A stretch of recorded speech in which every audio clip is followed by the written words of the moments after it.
Today, I'm going to teach you how to get replies to an email sent to a different email address in Outlook. So I'm starting here by opening my Microsoft Outlook app on my computer. Once it launches, I'm logging into my account so all my emails can load in properly.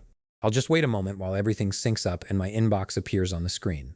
This step is important because you need to be fully logged in before you can access the email composition tools and settings we're about to use. Now that my emails have loaded and I'm looking at my inbox, I'm ready to set up this reply to address feature. To do that, I need to start composing a new email first. So I'm heading up to the top left part of my screen where I can see the new email button. I'm clicking on that now. As soon as I click it, the email composition window opens up, and this is where I'll be able to access all the necessary tools to configure where replies should go. All right, so now I'm looking at the email composition screen. At the top of this window, I can see all my email tools and options laid out in a toolbar. What I need to find here is the tags section. So I'm looking across that top toolbar until I spot the tags dropdown. Once I find it, I'm clicking on it to open up the options. And right away, an email property window appears on my screen. This is the window that gives me access to more advanced email settings, including delivery options.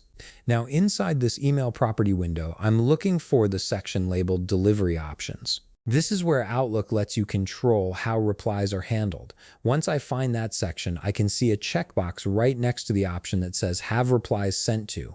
I'm clicking on that checkbox now to enable it. As soon as I do that, a text field appears right below it. This field is where I need to enter the email address I want all replies to go to. So I'm typing in that email address carefully, making sure it's correct because this is the address that will receive all the responses instead of the original sender's address. Once I've entered the email address and double-checked it, I'm clicking the Close button at the bottom of the property window. That saves the setting and takes me back to the regular email composition screen. At this point, the reply to address is already configured and ready to go.